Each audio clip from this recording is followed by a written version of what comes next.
8 ta qadam bilan qanaqa qilib siz hozirda turgan IELTS ballingizdan +2 ballga chiqishingiz mumkin. Mana shu mavzuda bugun sizlar bilan gaplashamiz. Bu video kimlarga foydali bo'ladi? Birinchi o'rinda speaking jarayonida yodlab olgan so'zlarini erkin qo'llanmaydi, biladi so'zni, biladi tarjimasini, lekin amalda ishlatishga kelganda speakingda miyasi bo'sh bo'lib, o'sha so'zlar xayoliga kelmaydigan insonlarga. Ikkinchisi, mana aynan mana shu muammo bilan aslida hozir aytgan problemam bog'liq. Bu passive vocabularydan qanday qilib active vocabularyga yodlagan so'zlaringizni o'tkazsa bo'ladi. Shu haqida gaplashamiz. Agar bu mavzu sizga aktual bo'lsa, bu videoni oxirigacha ko'rishingiz kerak. Yana bizning oramizda shunaqa talabalar bor, grammatika birinchi o'rin. Grammatikani avval o'ylab olib, keyin uni miyasida tarjima qilib qo'llaydigan odamlar uchun bu video qo'llanma foydali bo'ladi. Speaking part 2 va part 3 qismida gapirish uchun g'oyali yetishmaydiganlar uchun va speaking jarayonida hayajonlanib, o'zini qo'lga ola olmaydiganlar uchun mana shu darslik foydali bo'ladi. Meni tanimaganlar uchun bu kanalda birinchi marta meni ko'rayotganlar uchun o'zimni qisqacha qilib tanishtirib ketsam. Aytgancha, bugun sizlar bilan speaking jarayonida eng ko'p uchraydigan 5 ta xato va unga birgalikda yechimlarni ko'rib chiqamiz. Men kimman? Men to'liq ismim Barnom Ukimova, 17 yillik stajga ega IELTS bo'yicha ekspert ustoz hisoblanaman. Shu kungacha men bu videoni ko'rgunizcha talabalarimiz soni 4000 ga yaqinlashib qolgan bo'ladi. Mendagi o'quvchilarning natijalari odatda mana shu ekranda ko'rishingiz mumkin. 7,5, 7, 8, 8,5 bo'ladi. Kitob o'qishni juda ham yaxshi ko'raman. Uyimda o'zimning shaxsiy bibliotekam bor. 300 ga yaqin kitoblarni o'qib chiqqanman. Agar birorta bir kitobga qiziqib ketadigan bo'lsam, o'sha kitobdan o'zimni anaqa qila olmayman, to'xtata olmayman va 300 varroli kitobni bir kunda o'qib qo'yishim mumkin. Ya'ni juda ham qiziqib ketsam, o'zimni umuman to'xtata olmayman. Undan tashqari o'zim ham kitoblar va writing qilishni boshlaganman. Xudo xolasa, qanaqadir bir international bestseller nomiga ega bo'ladigan kitob yozish bu meni hayotdagi eng katta orzularimdan. O'zbekistonda ingliz tili ustoz va teaching metodlari bo'yicha TED Talks'da, ofitsial TED Talks'da birinchi performance qilgan ustozlardan hisoblanaman. U yerda men IBL degan metod haqida tushuntirganman. Bu narsani ham bemalol YouTube'dan topishingiz mumkin. I was 12 years old. I was called to the school principal's office. Oh my God. I was so scared because my parents were also called in. I couldn't understand the reason why I was called to the school principal's office. But I remember that day as if it was yesterday. As I sat in that dark set room, the walls seemed to close in on me. The air was heavy with the weight of impending judgment. It turned out that our geography teacher had lodged a complaint. She complained that I was asking a lot of questions. Okay, but in the world I lived, people would ask questions if they don't understand.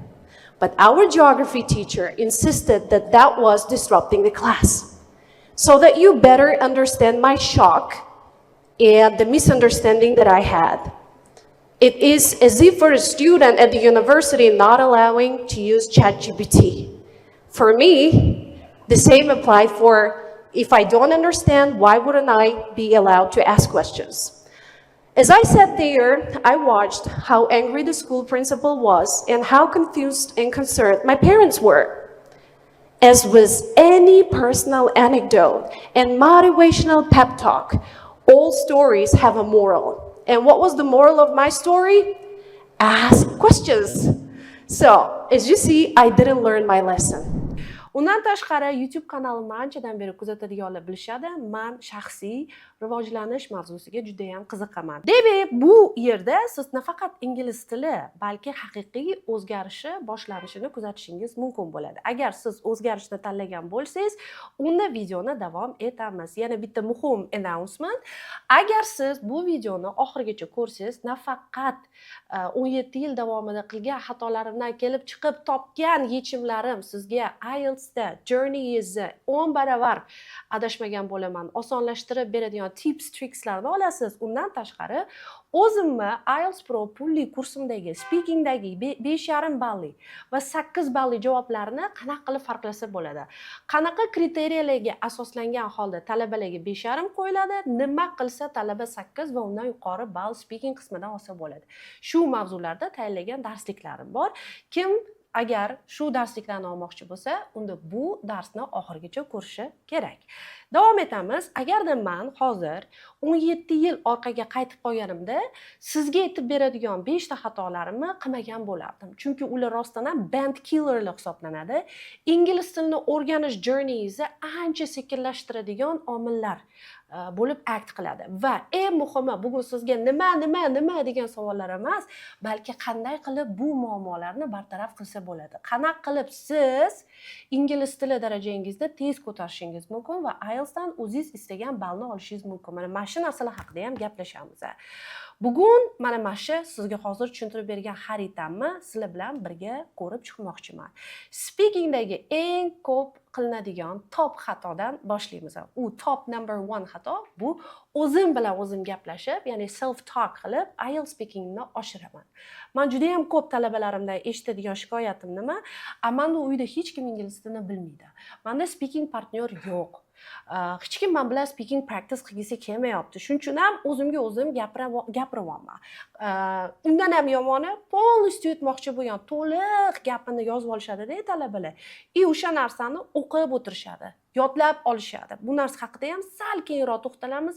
Aynan nima sabablarga ko'ra bu sizga foyda olib kelmayapti, balki zarar qilyapti. Endi bu narsani foydali deb shu kungacha o'ylagan bo'lsangiz, afsuski science va afsuski tilga qaratilgan izlanishlar bu narsani teskarisini ko'rsatgan. Qarang, birorta bir narsani biz takror va takror qilar ekanmiz. Siz menimcha International Bestseller kitob Atomic Habits'ni ham o'qigansiz. U yerda ham shu tushuncha bor. Odatlar, mana biz qilayotgan mashqlar, activitieslarda odat holatiga kelishi uchun takroriy behavior kerak bo'ladi. Endi siz tasavvur qiling, birorta bir xatoni qilyapsiz, lekin o'sha xatoni qilayotgandan sizda hech qanaqa clue yo'q, siz u narsa haqida bilmayapsizda, lekin bilmasdan turib qilgan xatoyingizni qayta bitta narsani takrorlab o'rganingizda, sizni biror neural pathwaylarni, circuitlarni yana ham mahkam qilib qo'yar ekansiz. Ya'ni bilmagan holda siz fluent mistake makerga aylanar ekansiz. Lingvistikada u уже allaqachon 1972-yilda, bugun yana bitta narsaga kelib olsak, faqat quruq gaplar haqida gaplashmaymiz-da. Men 2025-yilda sentyabr oyidan beri neyrobiologiya sohasini o'rganib kelyapman. Hozirda siz bilan shu ko'radigan xatolarimizda, sizga o'rgatadigan tizimimda nima uchun ishlashini ilm fan bilan ham isbotlab tushuntirib berishga, miyangizda qanaqa proseslar bo'ladi, shularni misolda ham ko'rib chiqishga harakat qilamiz. Lingvistikada o'sha dating back 1972-yilda Salinger degan lingvist olim fossilization degan tushunchani olib kirgan. Fossilization bu toshsimon bo'lib qattiqlashib qolishi birorta bir narsani. Agar o'quvchi xato gapirsa va bu xatoni hech kim tuzatmasa, corrective feedback bo'lmasa, ustozlarning tilida aytganda, bu xato uni interlanguage, oraliq tilida toshga aylanadi. Va bu narsada u fluent mistake maker bo'ladi. Endi men sizga aytdim-ku, 17 yil ortga qaytib, agarda men mana shu narsalarni bilganimda qilmagan bo'lardim. But I learned it hard way. Ingliz tilida mana shunaqa ibora bor. Learned the hard way. Men bu narsani boshimga tushgandan keyin, xato qilayotganimni boshida anglamasdan keyinchalik tushunib, tajriba orqali o'rgangan inson hisoblanaman. Meni o'zimda praktikamda 7,5 overall olgan Miss Dana. Hozirgi kunda biz u inson bilan hatto dugonamiz, bitta xato bo'lar edi. Ular har doim nima uchundir bu narsani slova paraziti deydi-ku, miyaga yopishib qolgan. Chunki ko'p takroriy qilgani uchun ham bu parazitlik holatiga kelib qolganda. Can to do, ya'ni modal verbdan keyin to ni qo'shish holatlari va make to do, makedan keyin to ni qo'shish holatlari bo'lardi. Endi aytardim, hozirgi talabamni anaqasini shoxini sindirmay gapiryaptilar. tez gapirib olsalar, chunki fluencyga taalluqli agarda biz gapirib turganimizda kimdir bizani to'xtatsa-da, hozir masalan men gapirib olmasga bir nima tushuntirib olmay va kimdir meni to'xtatib birorta bir feedback bersa, keyin o'sha joydan ulab ketishimga ozgina gap, vaqt kerak bo'ladi. Ustozlar ko'p holatlarda talabaga yaxshilik qilyapman deb o'ylashadi-da, to'xtatib correct qilishmaydi. Mayli gapirib olsin, hozir anaqasi bo'lmasin, duxi tushib ketmasin, motivatsiyasi ketib qolmasin deyishadi. Lekin aslida mana ilm fani mana ko'rsatyapti, bu narsani biz normal deb miyamiz qabul qilgandan keyin takror va takror qilaveramiz. Va mana o'sha talabam bizdan can to do, make to do degan xatolarni takror va takror qilganlar. Uje oxirida imtihonga kirishga ozgina qolganda bu xatolarga chidab bo'lmasida, bu narsa haqida men u insonni warn qilishim kerak edi. Meni xatoyim juda ham oxirida aytganim bo'lgan. Bu narsa uje fossilized bo'lgan, toshga aylanib bo'lgan. Agar siz ham o'zimga o'zim gapiryapman, partnyorim yo'q desangiz, shu narsani consider qilishingiz kerak, inobatga olishingiz kerak. Agar grammatikada masalan bir xil xatolar bor, ular juda qo'pol xatolar. Examiner sizga u xatolarni yo'l qo'yganingizda, sizga hech ham xohlasa ham qora qoshlaringizga, ko'zlaringizga u 7 ball qo'ya olmaydi. Ba'zi bir xatolar bor, ularni slips of tongue deydi.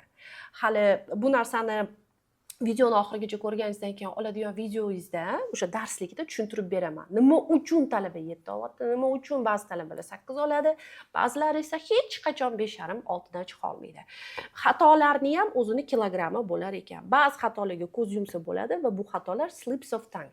Ya'ni biz ham shoshilib turganimizda, miyamizda parallel fikrlar o'ylayotganimizda, ona tilimizda, o'zbek tilida oyimiz bir nima deb qoldilar-da, uyga kirib sumkamni olib chiqmoqchiman deb, uyga kirib non olib chiqmoqchiman deb boramiz. Chunki oyimiz bizga do'kondan non sotib olgan dedilar masalan. Bu narsani slips of tongue deydi.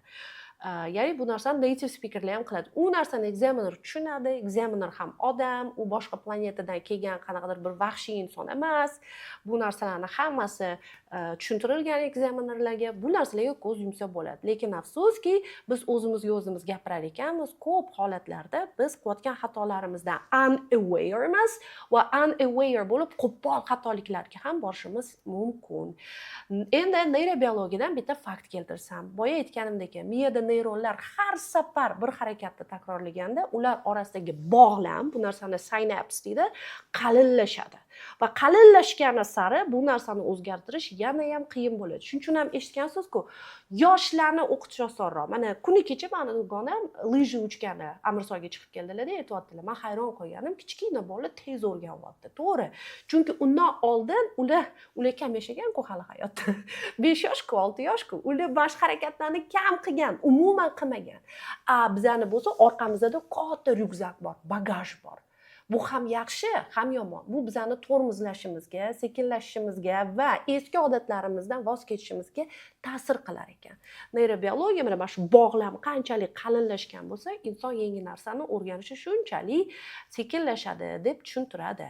Masalan, siz he go to school deyapsiz, siz bu narsani subject verb agreementda sizda xato bordi, 100 marta o'zingizga o'zingiz speech qilayotganingizda gapirganingizda miya bu noto'g'ri yo'lni, bu highway ekan, magistral yo'l ekan dedi-da, tez haydaladigan yo'l ekan dedi-da, ertaga gapirayotganingizda miyangizda prefrontal korteks aktiv bo'lmaydi. Bizning aqlli qismimiz, miyamizda aqlli qismi bor va eski qismi bor. Eski qismi hali unchalik rivojlanib ulgurmagan.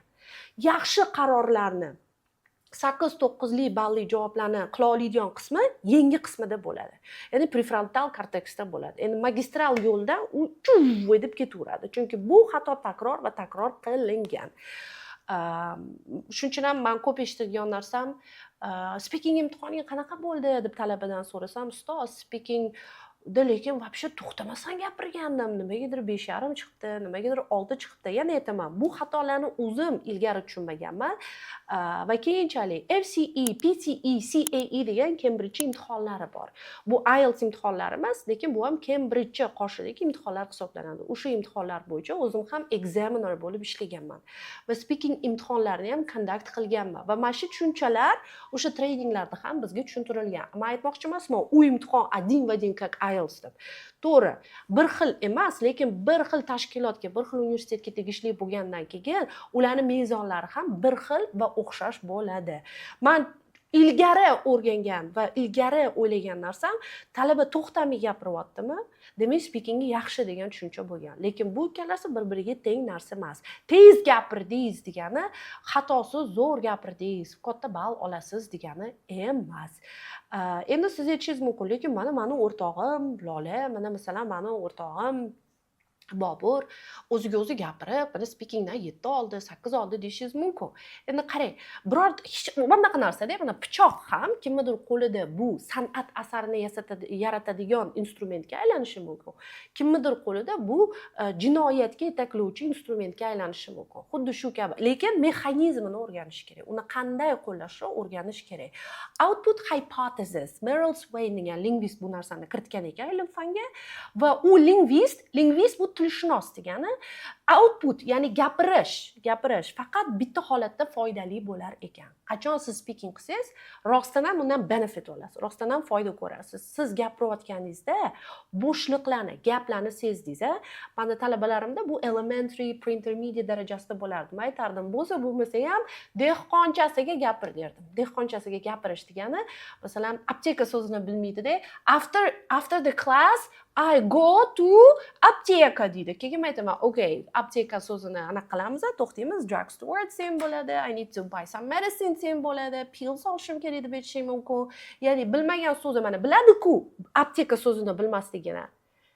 Chemist bilmasligini to'xtaydi-da, apteka deydi va men shu joyda apteka so'zini mana American Englishda chemist deysiz, British Englishda drugstore deysiz, keyin bola yozib oladi. Ya'ni siz o'sha gapni o'zingiz seza olsangiz, ustoz tashqaridan aytmayapti-da, o'zingiz seza olsangiz va uni to'ldirish uchun tashqaridan to'g'ri manba ola olsangiz, mana o'zi videoni mana shu eng qiziq joylaridan biri ham hozir mana shu sizga aytayotgan hozirdagi ma'lumotim hisoblanadi. Shuning uchun ham lingvistika orqali tilni to'g'ri o'rganish yaxshiroq. Bu xuddi bilasizmi, masalan, uyga men mikrovolnovka sotib olamanda, lekin 90% odam narsa xarid qilar ekan yoki birorta bir narsani yangi ishlatishni boshlar ekan, manualni, instructionni deyarli ko'pchilik o'qimaydi.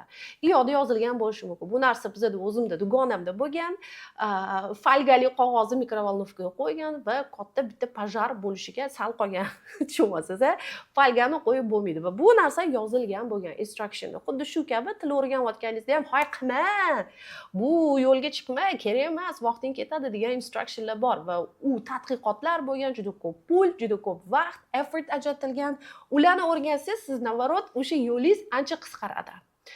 Misol tariqasida tushuntirishga harakat qildim. Yana bir marta takrorlayman. Agar qachon siz foyda ko'rasiz, speaking output performancingiz qachon sizni o'sha high levelga olib chiqa olasiz. Agar siz o'zingiz gapirib turganingizda sizda gap, bo'shliq borligini his qildingiz va bu bo'shliqni to'g'ri manbadan tashqaridan siz to'ldira olsangiz, o'shandagina elevation bo'ladi. O'shanda siz next levelga chiqasiz. Muammo self talk qilayotganda bizda tashqaridan manba yo'qligi. Biz o'tiramiz va tushunmasdan gapiramiz. Biz o'zimizni qo'pol qilib aytganda yog'imizni o'zimiz qo'g'rilamiz. Bizda yangi so'z yoki grammatika kirib kelmaydi. Ya'ni zero input bo'ladi. Tashqaridan manba input formulamizga bu to'g'ri kelyapti. Endi ikkinchi xato, bu narsa internetda juda ham ommalashgandan keyin juda ham ko'pchilik bo'ldi, mana men cheat code topdim. Ingliz tilini o'rganishni, IELTS speaking 8-9 qilishini cheat code'ini topdim, sekretini topdim. Bo'ldi, endi yotib olib shu mashq qilaman dedi. Вообще mukkasidan ketib, soatlab o'zimda ham shogirdlar bo'lgan, mana shu narsani qilishgan. Bu shadowing texnikasi hisoblanadi. Shadowing bu so'zma-so'z tarjimasi. Shadow bu bizning soyamiz degani, ya'ni xuddi siz soya kabi eshitayotgan native speakerlar tomonidan aytilgan speechni to'xtatasiz va ketidan qaytarasiz. To'xtatasiz, ketidan qaytarasiz. Xuddi to'tiqish kabi qaytarish.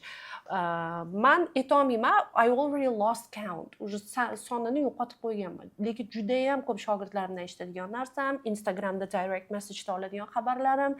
Mana shadowing qilib siz 9 olganman degansiz, mana shadowing qilib speakingimni ko'targanman degansiz, lekin men shadowing tinmasdan 4 soatlab, 3 soatlab har kuni qilaman, lekin hech qanaqa improvement, o'zgarish his qilmayapman. Nima uchun? Mana shu narsani juda ham ko'p olaman. Keling, shu xato haqida va shadowingga qayoq boy pichoq misolini eslab qolamiz. Hamma narsa umeli qo'llarda, qobiliyatli qo'llarda, to'g'ri ishlatishni bilgan qo'llarda san'at asariga aylanishi mumkin yoki bu narsa bizga qarshi akt qilishi mumkin. Shadowing ham xuddi shunaqa. Shadowingni to'g'ri qo'llab biz ingliz tilimizni elevate qilishimiz mumkin, undan noto'g'ri foydalanib vaqtimizni yo'qotishimiz mumkin, asabimizni yo'qotishimiz mumkin. Birinchi agree qilishimiz kerak bo'lgan narsa. Talaffuzimizni rostdan ham shadowing to'g'rilaydi. Boya sizga men уже cheat code formulani allaqachon aytib bo'ldim. Qachon bizda elevation bo'ladi? Qachon bizda taraqqiyot bo'ladi? Qachonki biz tanqidiy fikrlar olyapmiz-da, men zo'rman, oppoq, men yumshoqman, men hech qanaqa xato qilmayman. Mana har doim oyim adam boshimni silab o'rgatganman. Mana shu narsadan voz kechish kerak. O'rganayotganda bilim, men o'zim bir necha marta kuzatganman, siz mana shu egodan voz kecha olishingizga juda ham bog'liqda azizlarim. Agarda siz ilgari masalan bir xillar bor, papalab o'stirgan bo'ladi, bolasini deysiz, "O, sen zo'rsan, Bobur nomer 1san", narsist qilib qo'yadi bolasini. U bola o'ylaydiki, "Men hech qachon xato qilmayman, men har doim pravman" deydi. Meni teachingimda kuzatgan narsam, men xato qila olmayman deb uydagilar slishkim erka qilib tarbiyalagan bola improvement qilishmagan. Egodan voz kechib, mana ikkinchi yomon narsasi, mana writing olib kelishadi. Sizga food for thought. O'ylab ko'ring, nima uchun speaking va nima uchun writing? Mana shu ikkita qismda, ikkita skillsda improvement qilish listening va readingga qaraganda ancha qiyinroq. Mana shu savol meni yillab qiynagan. Nimaga listening, readingda bolalar tez improvement qiladi-da, writing bilan speakingda bo'lsa ancha oqsiydi degan savol juda qiynagan. Bu yerda bir necha omillar bor va o'sha omillardan biri bo'lib, biz feedbackni qabul qila olmasligimiz. Biz shunchalik bizani o'sha egoyimizga yopishib olganmizki, undan voz kechgimiz kelmaydi. O'shanga ushlab olib, o'shani qadrlaymiz. Aslida bu ego bizda o'sishimizni sekinlashtirib turadi. Tormoz qilib turadi. Bu bizni hech qayerga olib kelmaydi. Nimadan sezganman? Har safar writingga feedback berayotganimda bolalar, "Bu safar nechi chiqdi? Bu safar nechi chiqdi?" doim balga yopishib olardi. "Voy, mana bunaqa chiqibdi" deb otib yuborardi, qaragingiz kelmasdi yoki speaking qilayotganda to'xtatib. Siz o'ylaysiz, nima deydi? Menga pleasure'mi? Ustozga pleasure'mi? "Sen mana bunaqa gapirding, sen unaqa gapirding" deb bolani qo'yish. Umuman professional teacher unaqa ish qilmaydi. To'xtatib feedback berayotganimda, "Yo'q, lekin men bunaqa demoqchi edim. Lekin men argumentni degandim" deb defense-ga o'tsa, o'zini o'zi защита qilishga o'tsa, men bilardim talabam o'zlarini защищать qilyaptilar. Lekin men bu yerda feedbackni talabaga nisbatan bermayapman, uni yozgan ishiga nisbatan beryapman. Uni aytayotgan performansiga beryapman. Mana shu ikkita narsani azizlarim o'zingiz uchun farqlab olishingiz kerak. Ya'ni menga berilayotgan feedback bu meni shaxsiyatimga tegishli feedback emas. Men yomon odamman, dangasaman degan feedback emas. Bu berilayotgan feedback meni speakingimda mana bunaqa xato bo'layotgan ekan. Mana shu ikkitasini farqlash kerak, okay? Shadowing talaffuzingizni to'g'rilaydi. Mana tashqaridan bu narsa kirsa, bu narsani qabul qilishni ham siz bilishingiz kerak. O'sha doim beradigan misolim, darsda bitta o'quvchim xursand bo'lib ketganlar, shadowing qilyapmiz, men ularga ko'rsatyapman.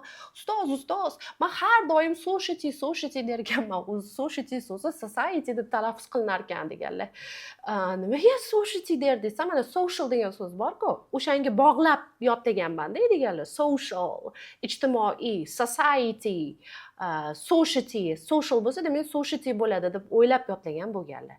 Mana xuddi mana shadowing ketdi, native speaker gapiryapti-da, native speaker gapini orasida society dedi. Men to'xtatdim-da.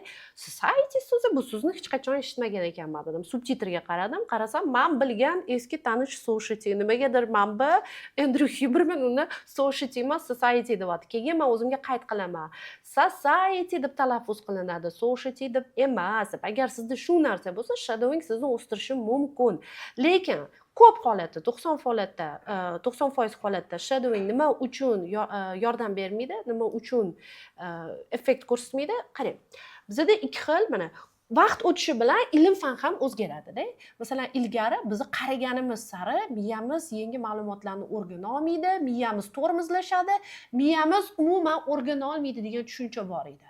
Va bu nisbatan yaqingacha to'g'ri bo'lib kelgan va ilm fanda yangi narsa kashf qilingan. Bu narsani oti neuroplasticity. Ya'ni bizning miyamiz xuddi plastilin kabi flexible va biz uni mold qila olamiz, shakllarga quya olamiz. Va bu narsa yoshga bog'liq emas. To'g'ri, yoshimiz o'tgan sari, boy men sizga qalinlashadi deb aytdim-ku, bu narsa qiyin bo'ladi, lekin 40 yashar inson, masalan, men 60 yashar, onam 60 dan oshgan insonlar. Men ko'pincha Telegram kanallarimda ham ustoz anaqa o'quvchilarimga motivatsiya berib boring, oyi deb videolarini qo'yaman. 60 dan oshganlar hozir arab tili o'rganyaptilar va kurslarida o'zlaridan ancha yosh insonlar bilan qatnaydilar. Va men faxrlanib ayta olaman, meni onam sinfdagi top 3 ta eng aqlli talabalardan biri hisoblanadilar va ustozlari har doim ularni premyerga qo'yib, mana Saydapadan o'rganinglar deb aytar ekan. Onajon, bu videoni ko'rayotgan bo'lsangiz, I'm proud of you. Ya'ni onamni misollarida ham bu narsaning noto'g'riligini tushunyapmiz. Endi bu narsani nimaga aytyapman? Eskicha fikrimizda behaviorism degan narsa bor edi. Hozir shadowing nimaga ishlamasligini yaxshiroq anglaysiz. Behaviorism, ya'ni harakatlanish, harakat orqali odam odatlarni takror qilsa, harakat orqali odatga aylantiradi-yu degan tushuncha bo'lganda, odamlar o'ylagan, til ham xuddi shunga o'xshagan narsa. Tilda ham ketidan takrorlaversa gapirib ketadi deb o'rganishgan. Endi hozir men televizorni qo'ysam, televizorda bizda fransuz tilida kimdir gapiryapti. Ketidan men takrorlab yotibman, fransuz tilini soatlab qilyapman, lekin nima deyotganini men tushunmayotganim yo'q. Menda improvement bo'ladimi? Bo'lmaydi. Lekin men chiroyli piyoz to'g'rashni o'rganyapman deb bu narsani takror qilaversam, menda improvement bo'ladi. Biz ajratishimiz kerak. Mental narsalar bilan, aqliy narsalar bilan bog'liq bo'lgan narsalar, mashg'ulotlarda, activitieslarda ma'no izlanmasa, bu narsada improvement bo'lmaydi. Ma'no yaratish jarayoni. Lingvistika, til o'rganish bu kognitizm. Zamonaviy fan bu cognitive so'zidan olingan kognitivizm hisoblanadi. Behaviorism bor va kognitivizm bor. Behaviorism takror narsalarni, harakatlarni qilaverish hisoblansa, kognitivizm bu ma'no yaratish jarayoni. Agar tilda biz ma'no yaratmasak, biz tilni o'rgana olmaymiz. Masalan, siz 1 yashar bola, menimcha, o'rtacha 100 tacha so'zlarni ayta olsa kerak. Agar undan kam bo'lmasa, menimcha, o'rtacha 100 tacha so'zni 1 yashar, 1,5 yashar bola ayta oladi. Va o'sha 1,5 yashar bolaga suv deb mana bu narsaga ham men divert qilyapman. Mana suv ichasan, suv deb takror aytursan, u bog'laydi, yosh bola bog'laydi. Bu suv, water, suv dedi, ichyapti, demak bu bunga bog'liq ekan deb ma'no yaratish orqali bu yangi so'zni input qiladi. Agarda men prosta hech qayerga qaramasdan suv dersam, ko'rsatmasam, ma'no belgisi ishorasi bo'lmasa, yosh bola tushunmaydi, u qaysi tilda gapiryapti. Xuddi shu kabi ingliz tilida ham biz o'zi o'sha baby style learning qilishimiz kerak. Bolalar, o'zimiz ona tilida tilimiz qanaqa chiqqan. Siz balki rus tilini bilarsiz, siz balki turk tilida gapirarsiz. Siz o'sha ikkinchi yaxshiroq biladigan tilingizni qanaqa o'rgangansiz? Ma'no yaratish orqali. Endi shadowingda nima bo'ladi? Shadowingda siz to'tiqushdagi takrorlaysiz. Hech qanaqa ma'no yaratish protsessi bu yerda yo'q. Xuddi men sizga davam sen bilan ovqat qilishni o'rganamiz deyapman-da, video beryapman, videoda ovqat pishirishni ko'rsatayotgan bitta oshpaz bor. O'sha narsani takror ko'rursangiz yaxshi bo'lib ketasiz, yaxshi o'sha ovqatni pishirasiz degani emas. Active reformulation degan narsa kerak bo'ladi va bu narsani sal turib qadamlar qismida sizlar bilan ko'rib chiqamiz. Xo'p, shadowing ishlamas ekan, unda nima qilish kerak desangiz, unda bu videoni mana shu stejida to'xtatib qo'ymang. 3-xato bu tayyor javoblarni yodlash. Siz meni ijtimoiy tarmoqlarda kuzatsangiz, Instagram sahifamda IDP ni rahbari, O'zbekistondagi IDP IELTS test centrini rahbari bilan bo'lgan podkastim bor. 2026-yil kirishidan oldin. U yerda Akmal aka bitta narsani aytganlar. Mana men necha yildan beri rekrut qilaman, ishga olaman, ishdan bo'shataman examinerlarni. Ba'zida talabalarga katta ball qo'yaverishadi, ba'zida pastroq bo'ladi. Endi bo'lib turadi, bu statistika, bu hamma joyda bo'ladigan holat va men nimaga tushmaydi, nimaga o'zbek talabalarida kam chiqyapti degan savollar bilan murojaat qilganimda, menga bitta qiziq narsa aytishgan deganlar. Biza ko'pincha yodlab kiramiz imtihonga. Yodlab kiramiz va examinerlar O'zbekistonda o'sha bizdan imtihon olayotgan examinerlarni eng number 1 shikoyati ham shundan iborat bo'lgan. Tam grammatikasi yomon ekan, ideyalari yo'q ekan, so'zlar oddiy ekan degan narsalarni aytishmagan, balki bolalar speakingga memorized answerlar bilan kirishyapti, yodlab olib kirishyapti degan shikoyatni berishgan. Endi biz ko'p eshitganmiz, mani o'zimga ham ko'p murojaat qilishadi. Mana writinglarni yodlash kerak ekan, ustoz essaylarni yodlatishar ekan, speakingda yodlab olish kerak ekan. Men 9 lik javoblarni topib, yodlab oldim. Ekzamenda savol bersa, shart endi yetib tashlayman deb o'ylaysizlar.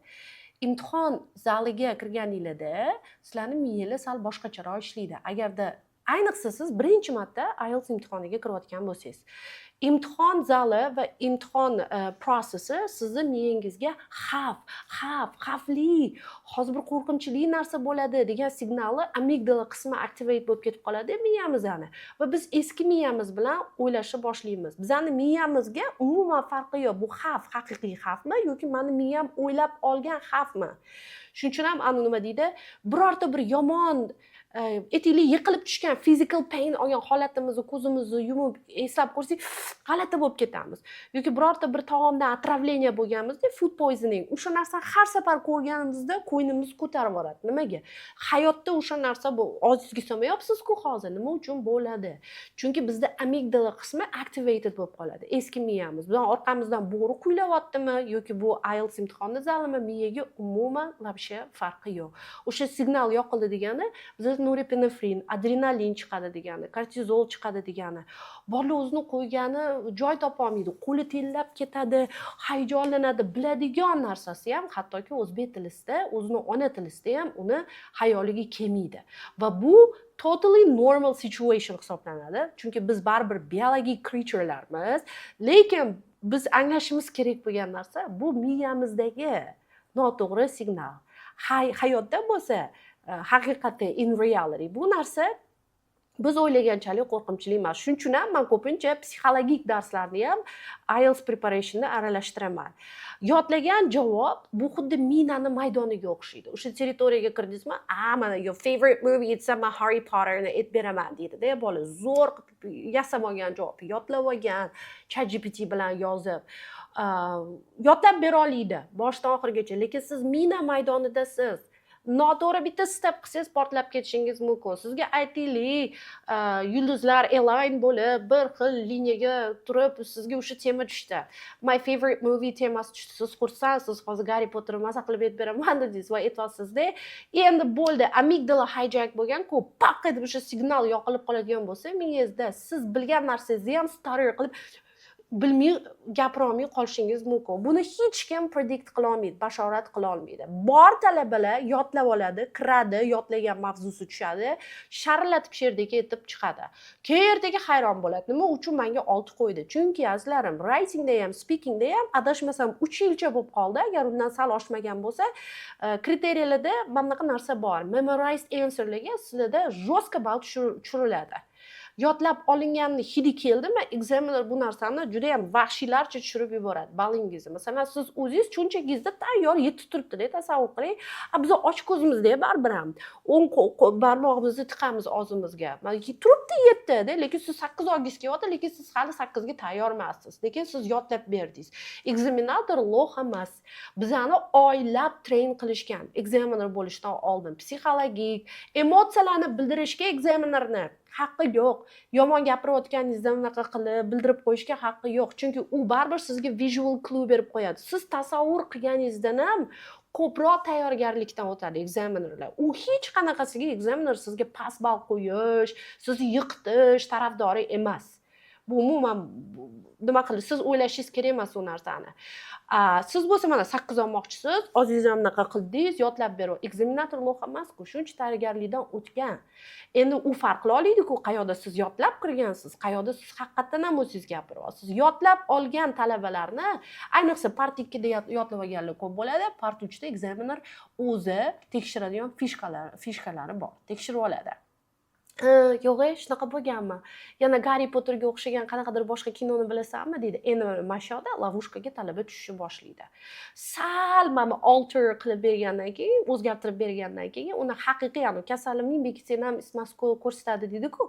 Xuddi shunaqa holat bo'lishni boshlaydi. Yoki part 3 da ikki xil turdagi talabani ekzaminer qattiq ushab turadi. Birinchisi определиться qila olmayapti ekzaminer, chunki siz orada 7 li hamsiz, orada 8 li hamsiz. Demak, part 3 da maksimal savol berib, sizga maksimal to'g'ri ball qo'yish kerak ekzaminlar. Sizni qiynaydi, ko'proq savollar beradi, qiyinroq savollar beradi. Shuning uchun men talabalarga aytaman, qiyin savol bersa, siz xursand bo'ling, bu kompliment. Yoki siz rostdan ham yodlab kirganmidingiz, haqiqiy ballingiz o'zi aslida nima? Siz yodlagansiz, mana bu yoqda yodlaganingiz uchun yaxshi gapirib ketdingiz, mana bu yoqda yodlamagansiz, shu yoqda bilimingiz yetmagandan bo'ldimi yo hayajonlanganingizdanmi? O'shani farqlash uchun. Endi nima uchun ishlamasligini men sizga tushuntirdim. Kortizol bo'ladi, biologik bo'ladi, mina maydoni va hokazo. Qayerdan ekzaminer bilib oladi, siz yodlaganmisiz yo'qmi? Buni ham tushuntirdim. Endi navbat 4-xatoga. 4-xato men o'zim ham qilgan xato, talabalarimga maslahat ham paytida berganman bu narsani. Lekin tushunmaganmanki, ammo lekin biroq bu xato, to есть bu maslahat IELTS unchalik ishlamaydi. Agarda unless you have 2 years or 3 years for preparation. Tayyorlanishga sizga 2-3 yillab bemalol vaqtingiz bo'lmasa. Bu narsa ishlaydi agarda siz general English leveldasiz. Va hozirda yaqinda bitta intervyu bo'lgan, James Clear, o'sha Atomic Habits 25 million marta sotilgan ekan tirajda va bu tarixdagi eng ko'p sotilgan 5 ta kitoblarning ro'yxatiga kirgan kitob. Siz sevgan Atomic odatlar, atom odatlar. O'sha insonda yaqinda yangi svejiy intervyu olishdi-da. Agarda imkon bo'lganda o'sha kitobingga yana nimani qo'shgan bo'larding, bergan maslahatlaringga nimani qo'shgan bo'larding degan savoliga James Clear quyidagicha javob beradi. Men endi angladim, agarda vaqtni ortga qaytarib, o'sha kitobni boshqatdan rewrite qilganimda, men qilayotgan narsangdan maza qilgin, entertainment bo'lsin degan narsani kiritgan bo'lardim deb aytdi. Chunki biz baribir ham juda ham pismiq, at the same time juda ham stupid creature'larmizda. Bizga bir nima yoqsa, masalan, muzqaymoq yeyish yoqadi, lekin biz uni bahola olmaymiz. Bu narsa long termda menga yomon. Hozir short termda menga dopamin beradi. Bu narsani unchalik ham bahola olmaymiz. Va biz entertainment, qiziq bo'lgan joyga qarab, pleasure bo'lgan joyga qarab ketaveramiz. Lekin tushunishimiz kerak, o'rganishni ham gamifikatsiya qilsa bo'ladi va qilish kerak. Entertainment zo'r bu sousdagi, nima deydi, retseptdagi sous hisoblanadi, element hisoblanadi. Lekin uni IELTSga men maslahat bermagan bo'lardim. Chunki sizda VIP vaqt yo'q. Siz menga kelib aytmayapsiz, "Parnopa, meni 2 yilim bor, IELTSga tayyorlanaylik, meni hozir levelim intermediate" demayapsiz. Ko'pincha talabalar 2 oy bor, 3 oy bor va 2-3 oyda tanlanishim kerak deydi. Kino, serial ko'raman, chunki mana ustozim aytdi, kino, seriallar orqali speakingimni oshiraman degan tushuncha. Kino, serial orqali speakingni oshiraman deb o'ylasangiz, siz katta ehtimol bilan entertainment trap, развлечение, ya'ni o'zingizni qiziqtirish lavushkasiga tushasiz va bu eng yoqimli trap hisoblanadi. Men har kuni Stranger Thingsni ko'raman yoki birorta bir serialni ko'raman. Men speakingimni oshiryapman, listeningim ham bahonada o'zgaryapti deysiz. Yo'q, aslida unaqa bo'lmaydi. Birinchidan sizdan hech kim Germiona nima qilgandi, mana bu seriyada deb so'ramaydi yoki ularni o'sha kinoda, seriallarda ishlatadigan tili sizga ertaga IELTSda globalizatsiya, generative AI, sun'iy intellekt yoki qanaqa qilib renewable energy sourceslarni anaqaro less cost efficient qilsa bo'ladi, cost efficient qilsa bo'ladi degan savollarni sizga so'rashganda siz Harry Potterdagi so'zlar bilan javob bermaysiz. Ya'ni u yoqda olgan ma'lumotingiz haqiqiy IELTSda ishlatishingiz kerak bo'lgan dunyoga umuman to'g'ri kelmaydi. Ingliz tilingiz o'sadimi? O'sadi. Gapirishingiz yoki ertaga nativelarni ko'rganingizda ularni tushunishingiz osonlashadimi? Ha, bo'ladi. Lekin IELTSga bu narsaning hech qanaqa foydasi yo'q. Tim bo'lsa siz akademik modulni topshirayotgan bo'lsangiz. Siz o'rganmayapsiz, bu holatda o'rganish bo'lmaydi. Shunchaki vaqtingizni chog' o'tkazyapsiz. Maza qilyapsiz, ha hi. Stranger Things'ni ko'rdingiz, oxiri yomon tugadi, yig'lab oldingiz, sizda o'sha dopamin bor. Dam olish rejimida bo'ladi. Dam olish rejimida miya kamdan kam o'rganish papkasini yoqadi. Va bu juda ham muhim. Bolalarda yana bilimdonlik illyuziyasi bor. Ya'ni ko'p narsani yozsam, voy men dars qilyapman, mana daftarimni shuncha to'ldirdim, aqlliman, молодецman deydi. Lekin bu illyuziya hisoblanadi. Agar mana shu daftarni yopib qo'yib, menga aytib ber, qani 10 ta yodlagan yangi so'zingni desam, aytolmasa, bu просто illyuziya. Mafhum narsa. Menga hech qanaqa 1000 ta daftarni to'ldirmaymanmi? Bundan hech qanaqa foyda bo'lmaydi. Va 5-chi popular mistake navbat keldi. Bu lug'atni ro'yxatlarda yodlash vocabulary'ni. Menga top 500 ta so'zlarni ro'yxatini bering, ustoz, men yodlab olay, speakingda ishlataman degan noto'g'ri tushuncha. Lug'atni vocabulary listi yodlaysiz, lekin boya videoni boshida tushuntirganimdek, u so'zlarni bilganingizda siz tanish qobiliyati bo'ladi, recognition pattern bo'ladi, o'qiysiz, reading qilasiz, taniysiz. Lekin bizga bu speakingda hech qanaqa yordam bermaydi. Nimaga deb so'rasangiz, kontekstsiz so'z, ya'ni kontekstdan olingan so'z, so'rib olingan so'z o'lik hisoblanadi.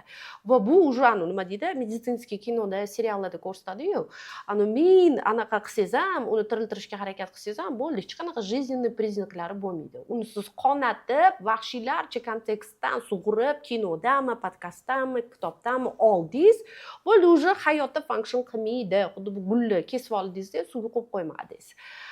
Taniysiz, lekin ishlata olmaysiz. Endi agar bu xatolardan bittasini xachaba qilayotgan bo'lsangiz, unda hozir 8 ta qadamli sistemaga o'tamiz. Bu xaosdan tartibga o'tishga men sizga xudo xolisa yordam beraman.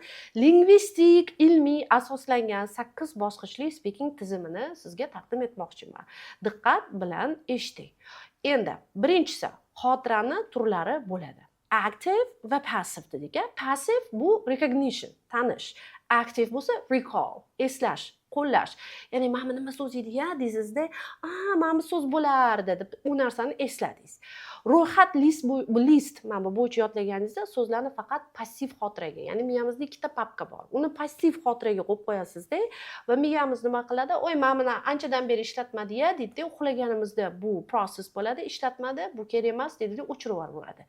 Delete qilib yuboradi. Miyamiz shunaqa aqlli mashina hisoblanadi.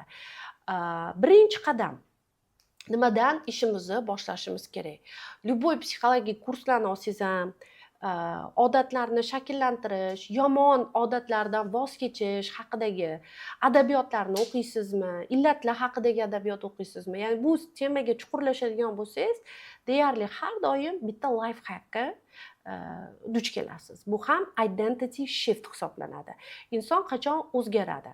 Ya'ni yomon odatlarga chalingan insonlarni o'rganishgan, Vyetnam urushida qatnashgan va u yerda mana запрещенный moddalardan foydalangan insonlar bo'lgan. Lekin olimlar hayron bo'lgan narsasi, o'zini vataniga qaytib kelgandan keyin u insonlar iste'mol qilmagan o'sha moddalarni.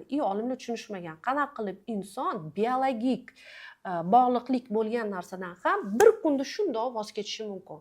Chunki oilasiga qaytganda u inson ota bo'lgan, oilasiga qaytganda u inson aka bo'lgan, uka bo'lgan. Ya'ni jamiyatda qanaqadir funksiyasini bajargan va identity boshqacha bo'lgan va уже bu narsaga ancha vaqt bo'ldi. Demak, insonni o'zgarishi uchun, masalan, speakingdan o'sha 8 olmoqchimisiz, 9 olmoqchimisiz, qanaqadir bir yangi odatni o'zingizda rivojlantirmoqchimisiz, shunaqa to'xtamga va xulosaga kelishgan. Inson o'zgarishi uchun o'ziga identity yaratishi kerak ekan. O'ziga o'sha Barno bu kim? Bu ustoz. Masalan, Bobur bu qanaqa bola? Bobur bunaqa. O'ylashingiz mumkin, bu IELTSga qanaqa taalluqli joyi bor. Любой o'zgarish, siz behavior'ingizda o'zgarishga taalluqli bo'lgan narsalarga bu juda ham apply qiladi. Ko'p holatda talaba nima qiladi? Imtihon zaliga kirganda o'zini student deb hisoblaydi. Ha, siz studentsiz, imtihon topshiryapsiz, lekin student degan identityni miyangizga qo'ydingizmi?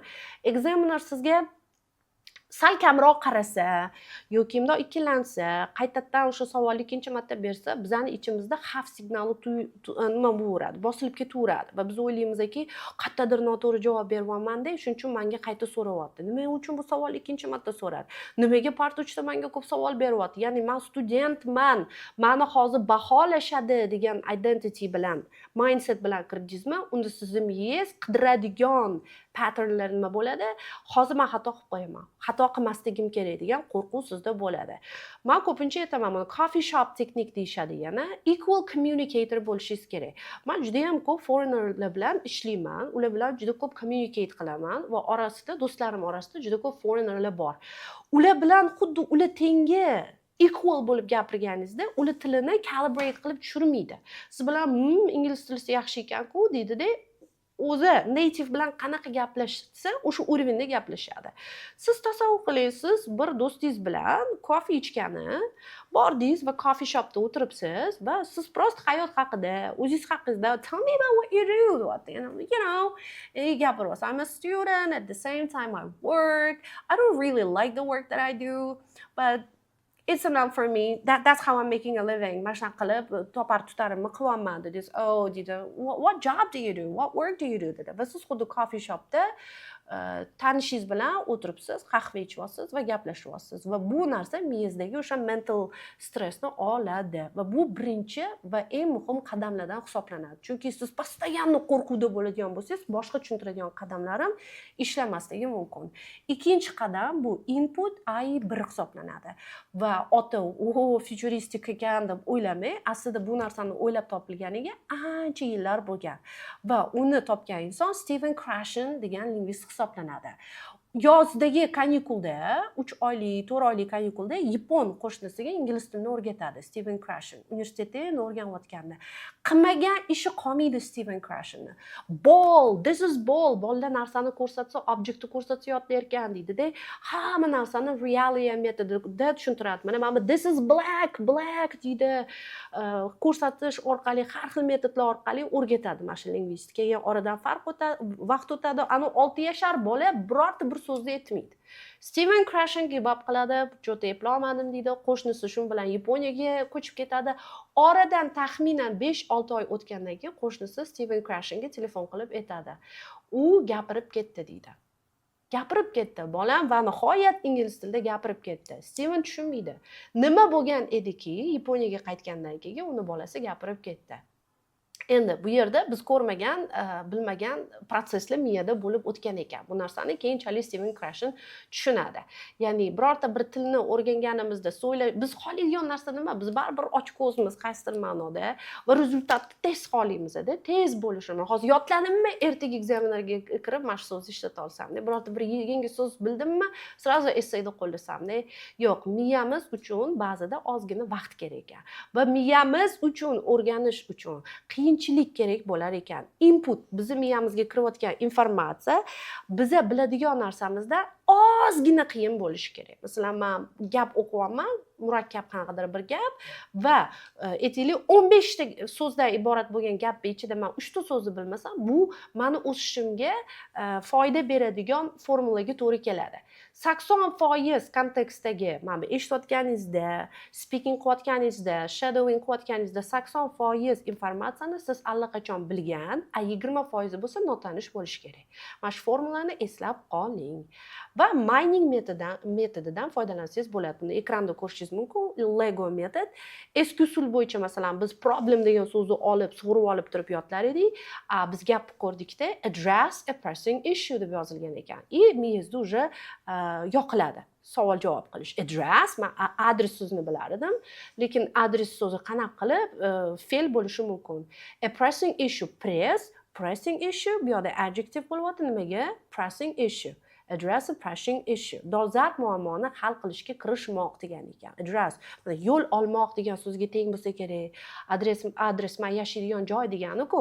Miyangizda mana shu cognitive communication bo'lishi kerak. Address so'zini bilaman. Addressing demak, yo'l olmoq, izlamoq, bir nimaga kirishmoq degani ekan. O'shanda learning take place qiladi.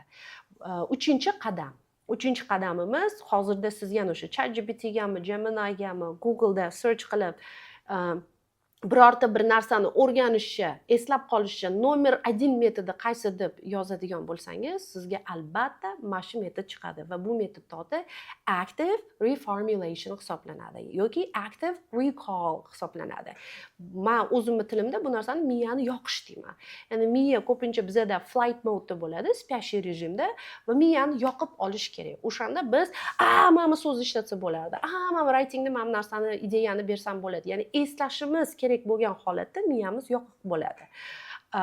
Audioni eshityapsiz, pause qilasiz va eshitgan gapingizni mana qanaqa qilsangiz bo'ladi. O'z hayotingizdan moslab, misollar bilan o'zgartirib aytganingizda sizda active reformulation bo'ladi. Mana boya aytdim-ku, shadowingga yechim beraman. Masalan, siz audioda ketyapti-da, bitta qanaqadir bir Susan degan qiz aytdi, I travel for business dedi. she travels aytasiz, she travels purely for business. She told that she travels purely for business, but I travel purely for pleasure. Va bu narsani o'zingizni tilingizga o'girishingiz mumkin. Mana aytyapman hozir audio podkastdagi qiz mana bunaqa deb aytdi. Uni gapi bu according to her, she said deb u nima deganini aytasizda va o'zingiz what about me? So when it comes to me, I travel purely for pleasure because I don't want to learn something or make business when I'm traveling. I really want to switch off my brain and then relax and I have fun. O'zingizga moslab aytasiz. Things to understand. Tilingizni chiqishi uchun miyani biroz qiynash kerak. Mana sizga take away. Qachon siz eshitgan gapni o'zgartirib aytishga urinsangiz, neyronlar o'rtasidagi haqiqiy firing, chaqmoq bo'ladi va bu narsa bizda learning deb ataladi. Keyingisi bu why dvigateli. Nega degan dvigatelni yoqish. Ayniqsa sizda o'sha javob beraman, keyin nima deb aytishni bilmayman, develop qila olmayapman desangiz, e'tiboringiz uchun 7 olishni va 7 olishni eng tez yo'li bu lengthy response berish hisoblanadi. Semiz javoblar berish hisoblanadi. Katta emas, no, it should be lengthy. Ya'ni examiner o'lib ketayotgani yo'q. Siz yaxshi ko'rgan rangingiz nimaligini, yaxshi ko'rgan kinoingiz nimaligini bilib shu uxla olmayman, aytsin-da shu bola deyotgani yo'q. U sizni tilingizni baholamoqchi, qanaqa so'zni ishlatadi, qanaqa grammar ishlatadi, pronunciationida xatolar bo'ladimi, yo'qmi, shu narsani tekshiryapti, right? So, siz mana what, nima javob bermaysiz. My favorite color is black. I love this color because it suits to everyone, I guess. Sabab ham berishingiz kerak. Iloji bo'lsa ikkita sabab bering. Why, nega degan savol miyadagi assotsiativ tarmoqlarni aktivlashtiradi. Insonning miyasi sabab, causality bor, sabab va oqibat zanjirini tuzishni yaxshi ko'radi. Javob berib to'xtab qolsangiz, miyangizda sikl tugab qolar ekan. Shuning uchun siz srazi shu siklni qaytadan yo'q borish uchun nimaga shu kinoni ko'rdim? Nega shu kinoga bordim? Nimaga menga shu savol yoqadi? Masalan, do you like music dedi? Yes, I do emas. Yaxshi ko'rar ekan, men 9 qo'yaman. Agar yaxshi ko'rmayman deganda, men hozir unga 6 qo'yardim degan narsa miyasida bo'lmaydi examinerni. Miyangiz to'xtadi masalan. Do you like music? Yes, sure, I do. Keyin nega degan savol berasiz. For example, I like it because it helps me to relax. For example, yesterday I listened to jazz. Va misollar ham bersangiz bo'ladi. Biz qadamlarimizni deyarli o'rtasiga keldik va 5-qadam. Va yana bu narsa o'sha gapimizning structure'iga bog'liq. Birinchisi o'sha what, why, for example bo'lsa, bu javob skeleti area metodi atrofida qurilgan. Area, answer, javob bering. Ikkinchisi reason, sabab bering, example berdingiz va alternative assertion berishingiz kerak. Yakunlovchi xulosa. Endi buni oldingizdan nima farqi bor desangiz, buni farqi shundaki, bu yerda biz kognitiv ravonlik ustida ishlayapmiz.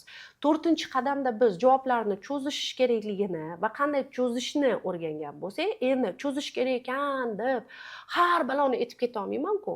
Ya'ni zanjir bo'lish kerak. Va biz bilamizki, IELTS speakingda fluency, ravonlik va coherence, o'sha mantiqiy zanjir birgalikda baholanadi. Ya'ni siz faqat tez gapirganingizga, yaxshi so'zni ishlatganingizga ball olmaysiz, balki aytayotgan fikrlaringiz orasida most, bridge, bog'lanish bormi, yo'qmi, shunga ham siz ball olar ekansiz. Ayniqsa bu narsa part 3da seziladi. Keling misolni ko'rsataman. Sizga savol tushdi. Do you think technology has made people less social? But siz javob beryapsiz. Yes, I think it has made people less social in fact, because it helps people, because people spend too much time on their phones and social media instead of talking to one another in real life. Rostdan ham shunaqa bo'lib qoldi. Odamlar hozir kamroq communicate qilyapti. Masalan, when friends meet, they often check their phone, scroll rather than have a proper conversation. So, technology in my mind has reduced real communication and made people less social in fact. Oxirida o'sha yakunlovchi fikr bo'lish kerak. Bu writingda ham, speakingda ham bor ideya. Qancha ko'p fikr bo'lsa o'shani aytib otib tashlamang. Kerak emas. Chunki uni mantiqiy zanjirlash qiyin bo'ladi. Siz bitta fikr ayting, unga misol bering, uni properly explain qiling va eng muhimi oxirida u mantiqiy qayergadir yetaklashi kerak. Umid qilamanki, bu qadam ham sizga tushunarli bo'ldi. Keyingi qadam bu grammatikani his qilish. functional grammar. Bizga odatda grammatika qanaqa o'rgatiladi? Mana present perfect bor, present perfect ishlatayotganingda san verb plus 3 qilishing kerak, verb uchi, regular verbs bor, irregular verb. Miyamizda bu narsa xaos bo'ladi. Bespорядок. Miya tushunmaydi. Oh my god, ingliz tili bunchalik qiyin. Have, has, auxiliary verb bo'lar ekan, keyin yana fe'l ekan. Yo'q. Miyamiz funksiya, grammarni funksiyasi bo'lishi kerak. Ya'ni his-qisiya qanaqa bo'ladi? Masalan, menimcha hali hanuzam odamlar perfect bilan, present perfect bilan present tense farqini his qila olishmaydi. Ya'ni birinchi o'sha misol tariqasida ularni farqini tushuntirish kerak. O'zimiz tushunishimiz kerak, agar biz o'zimiz o'rganayotgan bo'lsak. Xo'p, qanaqa situationlarda men present perfect ishlataman? Masalan, I've lost my key desam, menga hozir kaltim kerak, kaltimni topa olmayapman. I lost my key last year and I had to change everything. I changed my door. Uni mos anaqa kalit topa olmaganim uchun chet eldan olib kelingan bo'lsa, masalan, butun boshli men doorni o'zgartirishga to'g'ri keldi deyishingiz mumkin va fakt aytib beryapsiz. Shunaqa holat bo'lgan hayotimda deb. Yoki don't lose your key, ehtiyot bo'lgin. Nima uchun, qaysi maqsadda, nima funksiyada perfect act qiladi? Nima funksiyada past perfect act qiladi? Siz uni sababini tushunib olishingiz kerak. Tense switching, zamonlarni almashtirish drills mashqi bilan bu narsani yaxshi o'zlashtirish mumkin. Masalan, natijani maqtanmoqchimisiz? I've done this work. Men buni qildim. His eting. Hozir to'xtang va his eting. I've done it. I've done it. Yes, I've done it. I did it desangiz, siz kim qilganiga urg'u beryapsiz. I did it. I've done it. Men uni tugatdim. Siz hozir natija bilan maqtanyapsiz. Tarixiy hikoya qilmoqchimisiz? Past ishlatasiz. Mana shu his etish, nima, qachon, qayerda bo'ladi va o'zingizga to'g'ri keladigan gap tuzish orqali bu narsani fix qilishingiz mumkin. Va keyingisi buni nomi robotdan odamga aylaning degan qadam. Intonatsiya va ohang. Har bir til har xil tur oilasiga kiradi. Biz bilamiz. Agarda biz birorta bir ingliz tili o'zini ona tilisi bo'lmagan insonni eshitar ekanmiz, uni tilini ohangidan, intonationidan, ona tilisi qaysiligini presume qilishimiz mumkin, assume qilishimiz mumkin. Taxmin qanaqa qilamiz? Masalan, televizorda hozir ko'rdingiz, ona tilisi Xitoy tili, ona tilisi Koreys tili bo'lgan inson ingliz tilida gapirayotgan bo'lsa, ularni ona tilisi qanaqa ishlaydi? Ular musical language emas. Ingliz tili musiqiy til hisoblanadi. Gapirayotganda xuddi musiqadagi ohangda bo'ladi. Ba'zida tepaga chiqadi, ba'zida pastga tushadi. Xitoy tilida, koreys tilida bu narsa ko'pincha alohida urg'ular bilan aytiladi. My name is Chang. I come from China masalan.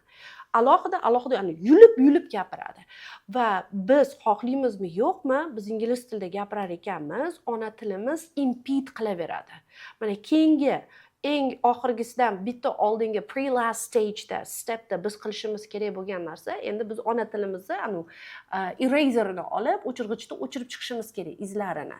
Ona tilida, o'zbek tilimizda qanaqa ko'pincha urg'u oxiriga qo'yiladi. Men keldim, keyin daftarimni ochdim, uyshini qaradim, boshladim, urg'u qo'yamiz. Biz bu narsani anglamagan holda ko'pincha gapirar ekanmiz ingliz tilida. I came, I opened, and I did. Mana shu urg'uni oxiriga qo'yaveramiz. Bu narsa bo'lsa examinerga pronunciationni baholar ekan, pronunciationda faqatgina amerikanskiy aksentda gapiryapti, britanskiy aksentda gapiryapti. Bizda pronunciation desa, talaffuz desa, xayolimizga birinchi keladigan narsa qaysi aksentda gapiryapti. Lekin u bir tomchisi hisoblanadi. Icebergga faqatgina uch hisoblanadi. Pronunciationga biz balli boshqa aspektlardan ham olamiz va u aspektlardan biri bu intonatsiya va ohang. Ingliz tili musical language. Musiqalar tinglaganingizda ham, ingliz tilida native speakerlar gapirganda ham tez gapiradi-da, tez gapirganda biz so'zlarni ajrata olmaymiz. Nimaga? Chunki ular ulanib, musiqa simon ohangda chiqayotgan bo'ladi. Va bugun dars oxirigacha ko'rgan talabalarga beradigan qo'llanmamda o'sha 5,5-6 balldan 8 balli farqini tushuntirganimda pronunciationni ham tushuntirganman. Bu yerda tepaga tepaga ketadigan ohang bor, pastga tushadigan ohang bor. Mana shu ohang tepami, pastmi, shunga qarab ham ekzamen dovdirab qoladi. Keyin savol berishim kerakmi? Ko'pincha mana bu narsani bolalar aytadi. Men gapirmoqchi edim, lekin nimagadir keyingi savollarni beraverdi. Bu narsa ikki xil holatda bo'lishi mumkin. Birinchisi shu pronunciation bilan bog'liq bo'lgan xatolar tufayli va bu narsa hozir uzun. Buni videoda tushuntirganman. O'sha darsda ko'rishingiz kerak bo'ladi va ikkinchisi ekzamen sizni eshitdi va уже примерно qanaqa balligingizni bildi.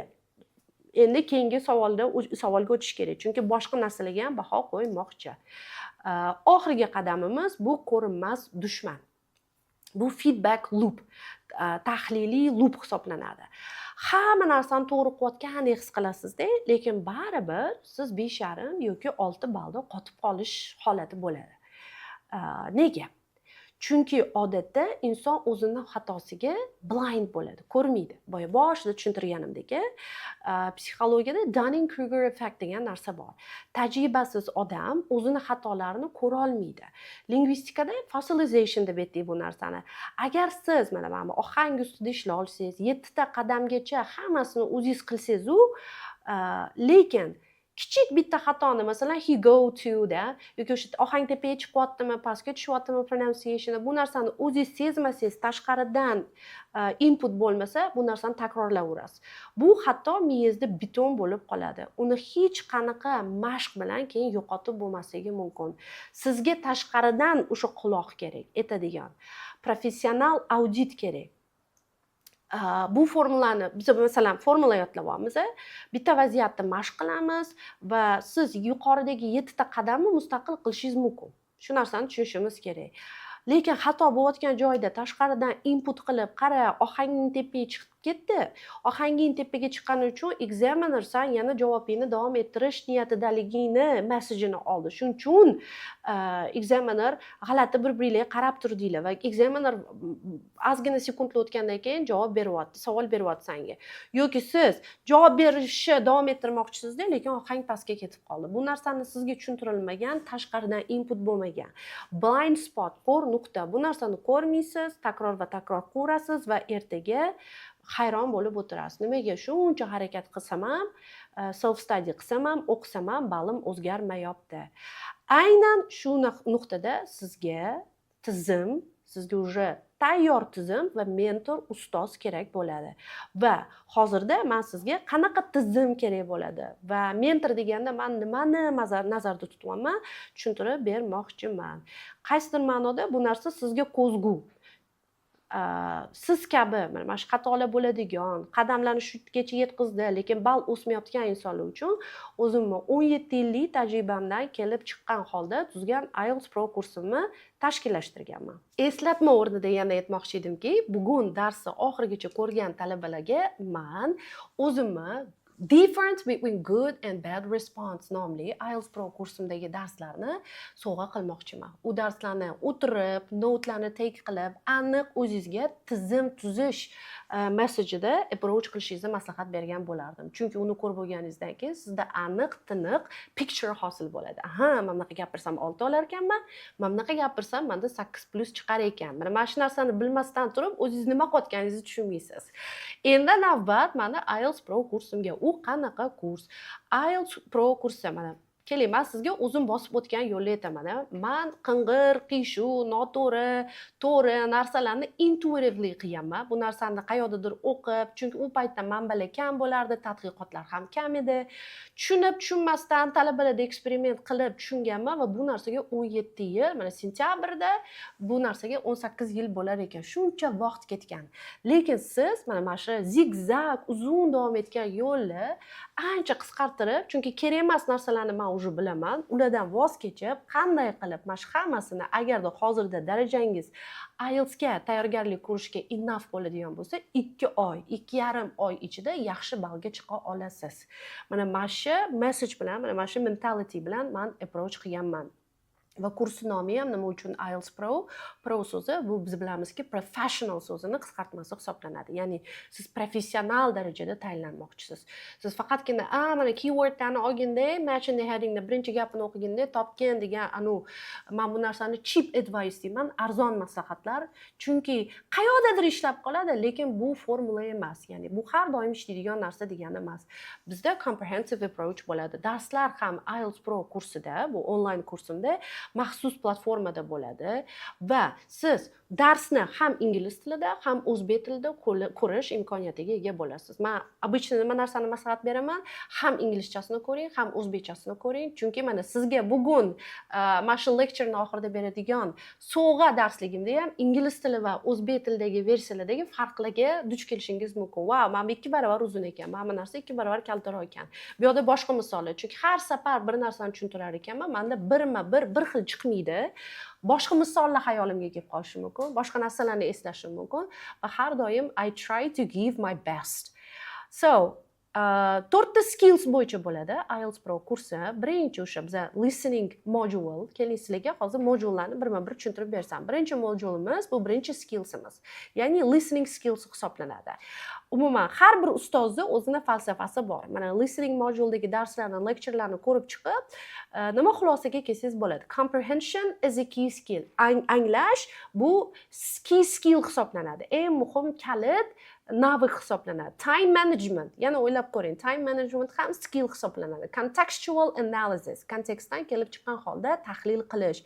Multiple choice questionlarning ichida mana bu A, B, C variantli bo'ladigan savollarni turi siz bugungi kunda IELTS imtihonida kirganingizda listeningda qutula olmaysiz. Xolismi, yo'qmi, yoqadimi, yoqmaydimi, baribir shu savollar turi tushadi.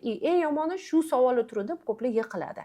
Va men u yoqda международный, international test writerlar qanaqa fikrlaydi, u savollarni tuzayotganda nimalarga ahamiyat beradi, nima uchun ikkita variant bir-biriga juda ham yaqin bo'ladi, qanaqa o'yinlari bor, qanaqa pismiqliklari bor, mana shu narsalarni tushuntirib berganman. Va ko'p talablarga va talabalarni shikoyatidan kelib chiqqan holda mapslar haqida, mana joylarni joylab chiqishingiz kerak, qayerda, mana Zdaniya qayerda joylashgan, unga ham alohida leksiya qilganmiz. Qarab chiqar ekansiz, listeningda bitta to'xtamga kelgan bo'lishingiz kerak xulosaga. Ya'ni skillsda ko'p ekan. Skillslar ko'p ekan. Chunki menda har bitta modulda bu narsani sezasiz. Men teaching philosophy'im qanaqa? Qayerdadir, qachondir bir maqola eshitib qo'yganman. Adashmasam bu Xitoy xalq maqoli bo'lishi kerak. Och insonga baliq bersang, u bir kun qorni to'q bo'ladi, lekin och insonga baliq tutishni o'rgatsang, u butun umr qorni to'q bo'ladi degan maqol. Meni o'zimda matematika o'rganayotganimda shu narsa katta muammo bo'lgan. Darsda o'tirganimda, repetitorda hamma narsa zo'r o'xshardi.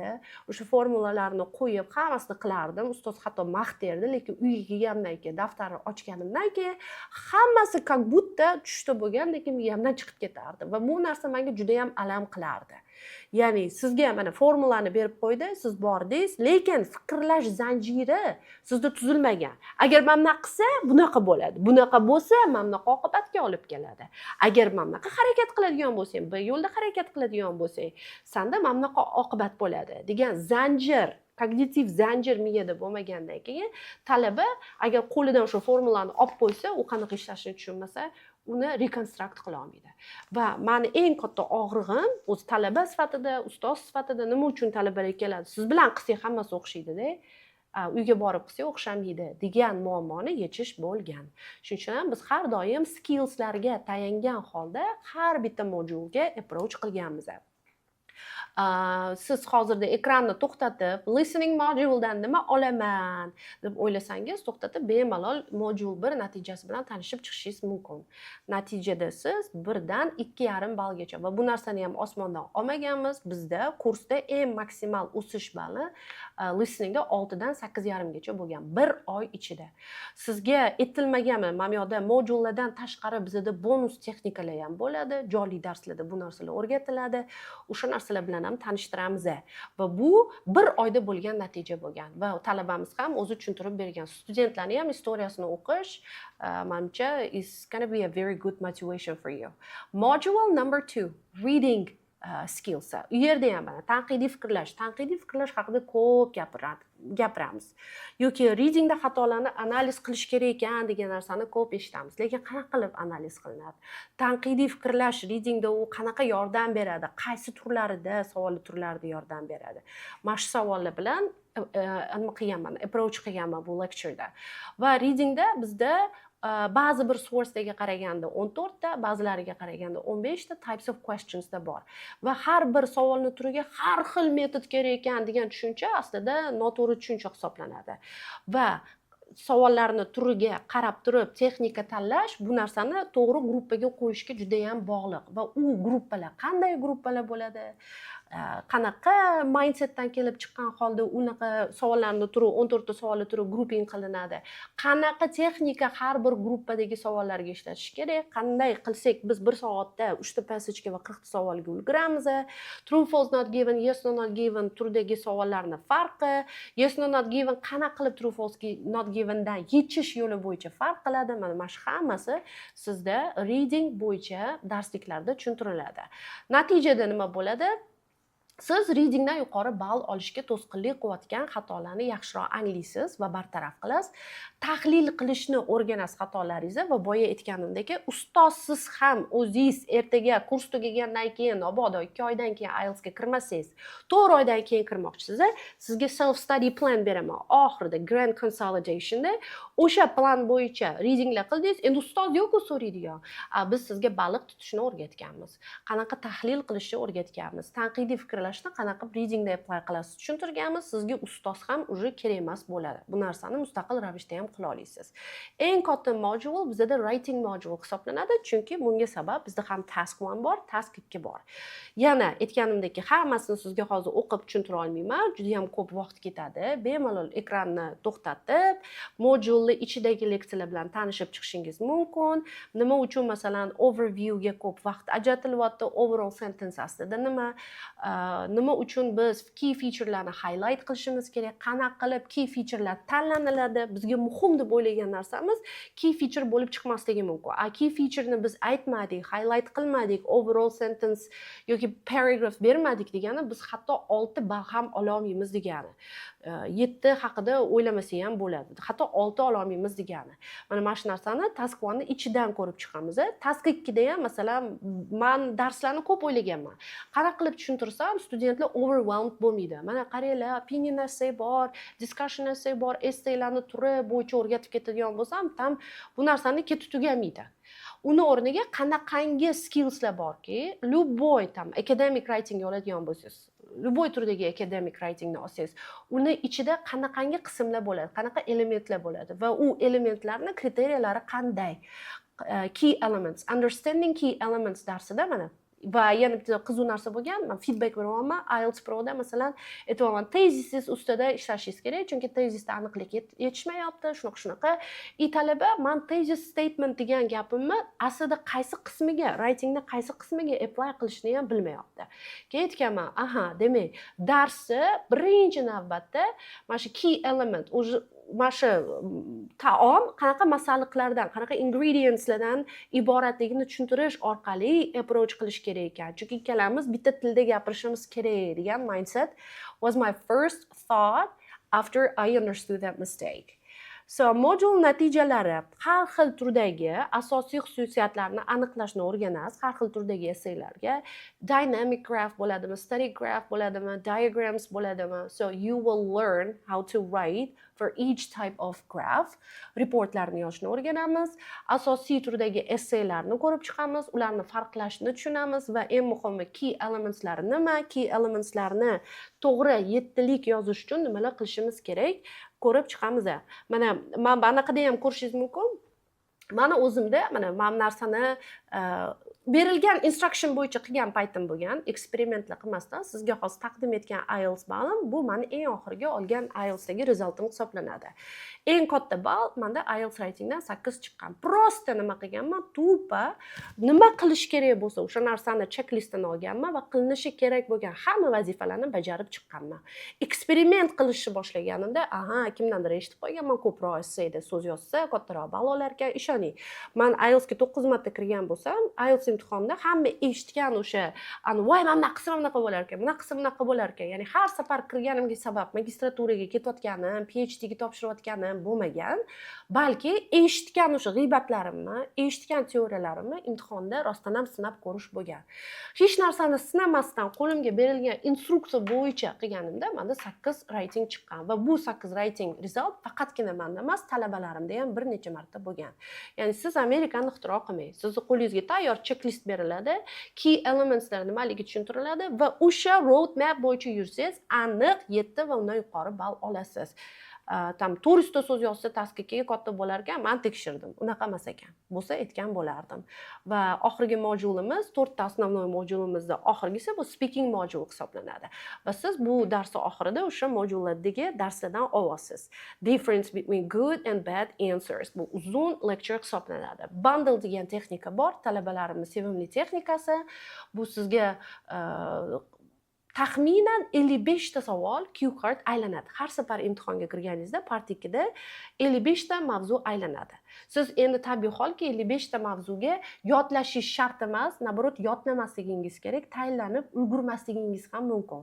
Lekin bundle texnikasi bilan 55 ta bo'ladimi, 60 ta bo'ladimi, IELTSdagi part 2 savollarni hammasiga, deyarli hammasiga tayyorman degan his bilan kirish feelingini olasiz va bu bundle technique for part 2 lectureda tushuntirganman bu narsani. Menga yana bitta narsa qiziq bo'lgan, katta professorlarni o'qitgan nimam bo'lgan, guruhim bo'lgan. Kimdir vice rektor bo'lib ishlardi, kimdir dekan bo'lib ishlardi va u yerda logikasi baland, IQsi juda ham katta bo'lgan professorlar menga zo'r savol berib qolishgan. Barnoxon, siz aytayotgan narsalar zo'r, hammasi yaxshi, lekin juda ko'p. Bizga qanaqadir bir checklist qilib bering. Agarda mana shu 6 ta narsani qilsang 7 olasan. Agarda 7 ta narsani qilsang 8 olasan. Bizga checklist kerak deyishgan. Men uzoq o'ylaganman va bu checklistni yaratganman. Haqiqatan ham shunaqa checklist bor. Agar hamma o'sha tushuntirgan narsam qilinsa, chunki boshqa iloji bo'lmaydi examiner. Men bu narsani osmondan olib bashoratlar qilib yozmaganman. Ofitsialniy IELTS saytida o'zining criteria assessment grid degan IELTS pasporti bor. Mana bunaqa gapirsang 9, mana bunaqa gapirsang 8 degan o'zining pasporti bor. O'shandan kelib chiqqan holda checklistni yaratganman. Va shu kungacha 5 ta maslahat bor, 5 ta qilinishi kerak bo'lgan narsa bor va 5 tasini hammasini qilsa talabada 8 ball chiqadi. Agar 4 ta qilsa 8 chiqmaydi, balki 7,5 chiqar, balki 7 chiqar. Lekin 5 tasini hammasini qilsa 8 chiqadi. Mana shu darsga ham kiritilgan. Natijasini ham videoni to'xtatib bemalol ko'rib olishingiz mumkin. Modullar faqat shu 4 ta основной modul emas, bonus tariqasida biz o'rganish haqida ham o'rganamiz. Bugungi sizga mana sample darslik, probniy dars desa ham bo'ladi. Bu darsni tushuntirish metodimdan menimcha siz angladingiz, bu narsani payqadingiz. Tushuntirayotganda men faqatgina mana qilishing kerak, men aytdim, ustoz aytdi, bo'ldi qilish kerak degan metodga tayanmayman. Meni miyam va любой insonning miyasi aslida biz meaning seeking machine hisoblanamiz. O'zimiz uchun anglab, o'zimiz uchun ma'no chiqarib olishimiz kerak. Nima uchun, qanday qilib degan savollarga o'zimizga javob topib olishimiz kerak. Masalan, reading qiling, tahlil qiling. Tahlil qilayotgan mana qiling. Nimaga? Qanaqa qilib, nimaga aynan birinchi gapga qarash kerak, nimaga ba'zida ikkinchi gapga ham qarash. Family vocabulary degan narsa nima? Ba'zida bizga o'rganish haqida bilim yetmaydi. Biz reading haqida ko'p gapiramiz, listening, speaking, shadowing, lekin asli to'g'ri dars qilish u nima? Shaxsiy rivojlanish ham sizga bonus modul tariqasida IELTS Pro kursimda beriladi. Chunki inson shaxs sifatida rivojlanmasa, uni miyasi o'zgarmaydi. Insonning miyasi o'zgarmasa, u 7-8 bo'lib qolmaydi. Ishonmasangiz, sizni atrofingizdagi 7, 8, 8,5, 9 olgan tanishlaringiz bo'lsa, shularga bitta anaqa qiling. Ahamiyat bering. Ularning orasida rostdan ham dunyoqarashi keng insonlarni ko'rasiz. Ayniqsa speakingga 8 chiqqan insonlar gaplashib ko'ring. Ular любой temada gaplashib keta olishadi. Rostdan ham ular shaxs sifatida, inson sifatida rivojlangan bo'ladi. Maqsadini aniqlab olishi kerak har bir inson. Maqsadlarimizga yetaklaydigan narsa bizni boshida hammasi xayollarimizdan boshlanar ekan. Keyin bir narsani o'ylab olar ekanmizda, masalan, ertaga zalga borishim kerak. Birinchi xayol o'tadi, keyin biz uni harakatga ko'chiramiz. Harakatimiz davomiy bo'lgandan keyin bu odatlarga aylanadi. Odatlarimiz bo'lsa bizni taqdirimizni hal qiladi. Ya'ni biz maqsadlarimizga, birorta bir niyatimizga erishmoqchimizmi? Qanaqadir bir end goalimiz bormi miyamizda? Xayolimizdan o'tdimi? Demak, biz uni habit stage'igacha olib kelishimiz kerak. Qanaqa qilib olib kelamiz? Nima uchun olib kelishimiz kerak? Mana bu narsa haqida ham men alohida lecture qilib, alohida dars qilib tushuntirganman va bu meni gapim emas, talabalarimning gapi. Study skills va personal development modullari uchun ham ko'pchilik kursga yozilishgan va agarda shularni o'zini alohida tushuntirsangiz, alohida shuni kurs sifatida qilish imkoni bo'lganda, biz faqatgina shu ikkita modullar uchun ham yozilgan bo'lardik degan gaplarni juda ham ko'p eshitaman. Azizlarim, bundan tashqari, mendan tashqari IELTS Pro kursida sizda juda ham ko'p mehmon spikerlar, mehmon ustozlar bo'lishadi. Ulardan biri Tutor Behruz, IELTS overall 8,5 va writingdan ko'p talabalari 8 ball olgan. 7 li writing natijasini ko'rsatgan talabalari juda ham ko'p va ular nima xatolar bo'ladi? Nima xatolarni qilmaslik kerak va qanaqa road map qurish kerak mana. Meni og'zimdan chiqqani boshqa va bu narsani boshqa ustoz yana bir marta confirm qilgani boshqa. Sizda alohida mana shunaqa lecturelar ham bor. Davronbek Turdiyevdan eslab qolish, ular bilamiz, Rossiya rekordchisi eslab qolish memorization bo'yicha hisoblanadi. Endi bizda ma'lumot ko'p, 2 oyimiz bor, 3 oyimiz bor. Bizni miyamiz bizga do'st bo'lish kerak, dushman emas. Ulardan maxsus pulli o'zlarini mnemonika darslarida o'tadigan darslarda, pulli darslardagi lecturelar bilan siz bilan ham IELTS Pro kursida bo'lishadilar. Ibragim Mansurov, ularda ham IELTS 8,5 onlayn ta'limda anchadan beri borlar, juda ham ko'p talabalarni chiqarganlar va ularni speakingdan 3 ta 4 ta zo'r darslari bor, miyani ochib qo'yib qo'yadigan. Yana nima deydi? Practice makes better. Confirmation bo'ladi bu narsa. Ma'rifat Jamal, ularni tanishtirishi hojati yo'q. Biz bilamiz SAT bo'yicha ular ekspert hisoblanadilar. Siz o'ylashingiz mumkin, SAT, IELTS, like what's the connection deb. SATda ham juda ham ko'p notanish so'zlar bo'ladi. Hatto ona tilisi ingliz tili bo'lgan amerikanislar ham SAT topshirayotganda juda ham qiynalar ekan. Va o'shanda nima qilishadi? Qanaqa metodlar bor? Mana shu darslar bilan Ma'rifat Jamol biz bilan bo'lishganlar IELTS Pro kursida. Abdurazzoq Hanifa listening bo'yicha va listeningga qisqa vaqt ichida katta ballga chiqarish bo'yicha lecture darslari juda ham mashhur. Va men IELTS Proga o'sha darslarni iltimos qilib olganman. Talabalarimga ham darslar bilan bo'lishsangiz deb. Aytganimdek, pulli zo'r kurslarni eng yolu, eng go'shli joylarini to'plab, Frankenstein qilib, alohida sizga bonus modul yaratganmiz. Eng qaymoqli joylaridan. Kursni endi so'rashingiz mumkin.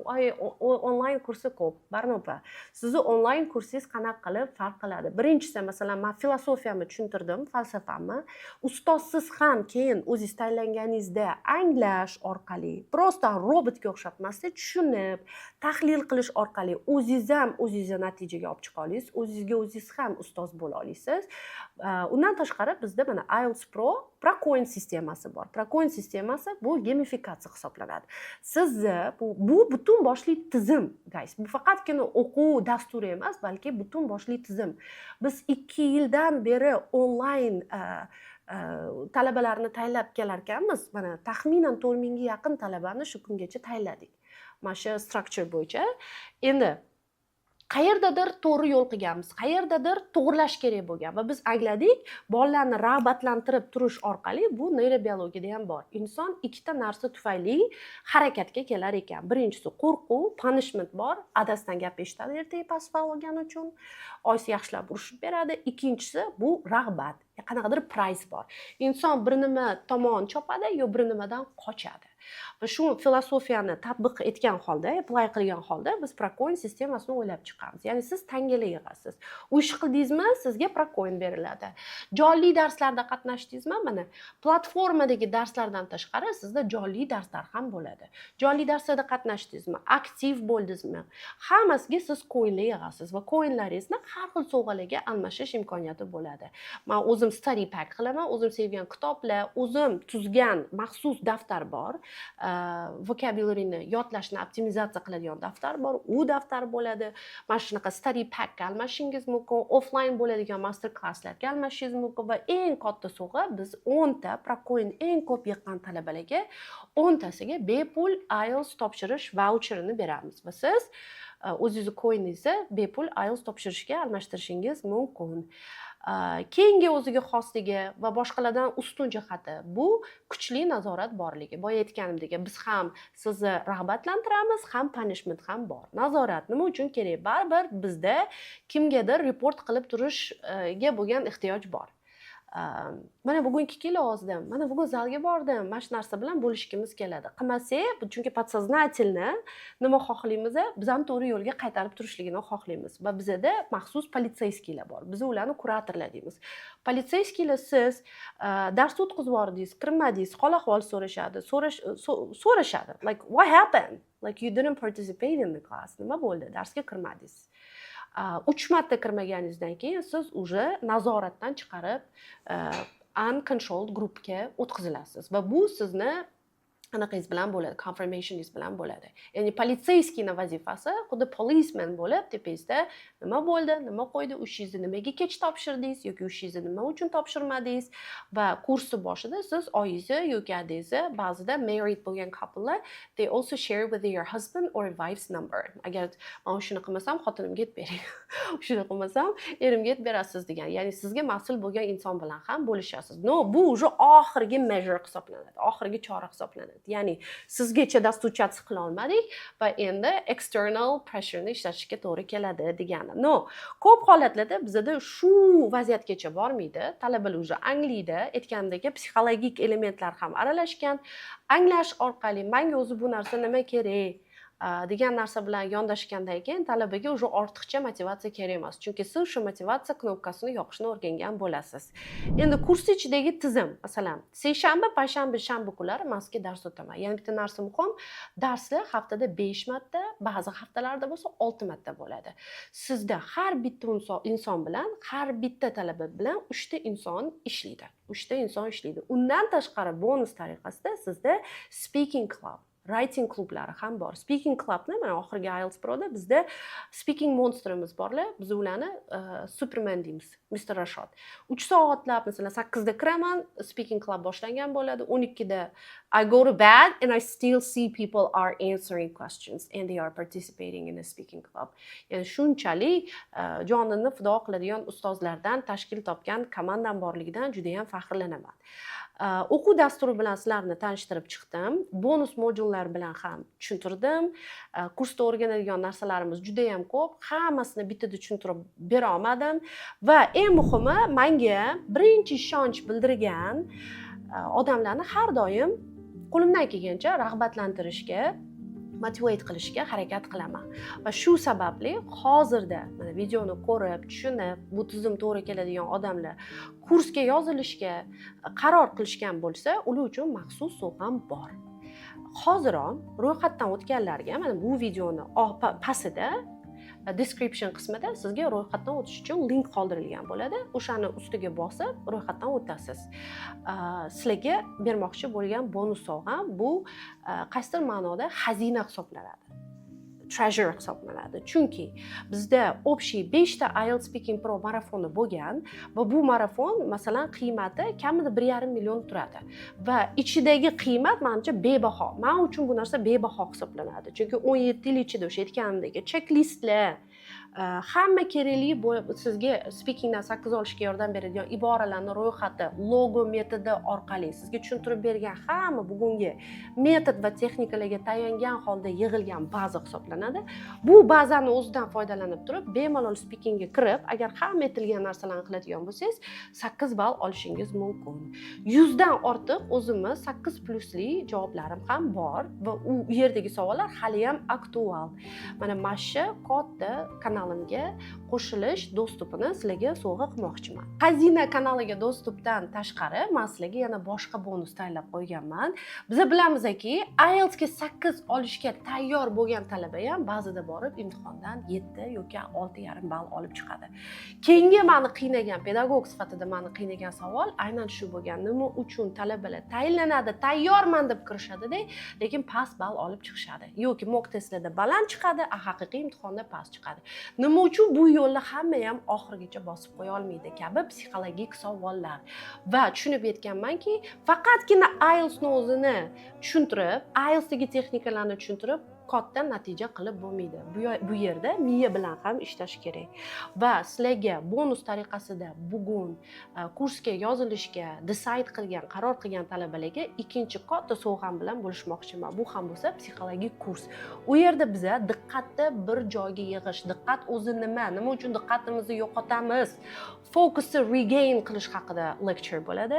Har qanaqa maqsadingizga, mana hayotdagi academic goalsmi, private lifedagi goalsmi, career goalsmi, 2 baravar tezroq erishishi texnikalarini ilm-fan bilan tushuntirishga harakat qilaman va IELTS jarayonida mindsetingizni qo'rquv va hayajondan tozalash haqidagi darslarimiz ham bo'ladi.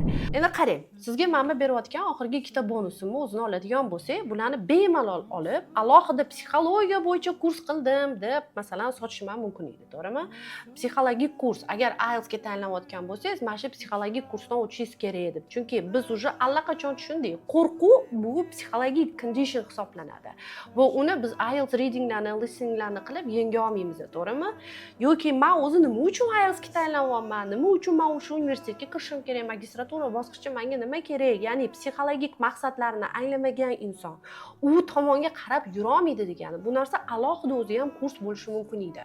Yoki yana bo'ldi, IELTS speaking marafonini e'lon qilyapman va boshlang'ich narsa 450 mingdan deb u narsani ham alohida marafon sifatida sotishim mumkin edi. Lekin bitta haqiqat bor. Sizga tushuntirib bergan mana shu hamma narsani birgalikda yiqqanimizda bizda tizim mavjud bo'ladi va tizimli tayinlanganimizda o'sha xoh biz 7 olmoqchimizmi, 8 olmoqchimizmi, o'sha yo'lga adashmasdan yetib borishimiz mumkin. Aynan shuning uchun ham mana shu darsni oxirigacha ko'rgan, menga ishonch bildirgan, kursga yozilishga qaror qilgan talabalarga mana shu bonuslar bilan bo'lishib, ularni xursand qilmoqchiman. Kursga qanaqa qilib yozilsam bo'ladi degan savol sizda tug'ilgan bo'lsa, unda hozir tushuntirib beraman. Siz mana shu videoni pastida kommentariya qismida havola turgan bo'ladi, link turgan bo'ladi. Link ustiga bosasiz va havola sizni maxsus pejga olib boradi. U yerda 2-3 ta savol bor, ularga javob bersangiz bas. Va bizda IELTS bo'yicha mutaxassislarimiz bor. Masalan, bu videoni ko'rganingizdan keyin kurs haqida tezroq tushuntirishga harakat qildim, lekin ba'zi bir savollaringizga siz javob topmagan bo'lishingiz mumkin. Qanaqa levelda bo'lishim kerak? Agar yozda kiradigan bo'lsam, qishda kiradigan bo'lsam va boshqa savollar sizni qiynayotgan bo'lsa, bu savollaringizga ham bizani IELTS mutaxassislarimiz, menejerlarimiz siz bilan bog'lanib, hamma savollaringizga kurs bo'yicha javob berishadi. Endi siz hozir so'rashingiz mumkin, Barnopa, videoni boshida aytdingiz, bizga bepul darslik bermoqchi edingiz. Qanaqa qilib 6 li javoblarni 8 li javoblardan farqlash mumkin? Shu haqida dars beraman degandingiz deb o'ylayotgan bo'lsangiz, shoshilmang, bu narsani men unutganim yo'q. U video darslikni ham siz pastdagi havola orqali, ro'yxatdan o'tish orqali olishingiz mumkin. Umid qilamanki, bu video darslik sizga foydali bo'ldi va menga juda ham qiziq 8 ta qadamdan qaysi biri sizga yengillik bo'ldi va qaysi birini albatta sinab ko'rmoqchisiz. Biz ham hozir bahonada active reformulation qilyapmiz. Comments qismida yozib qoldirishni unutmang. Sizlar bilan esa keyingi darslarda ko'rishamiz.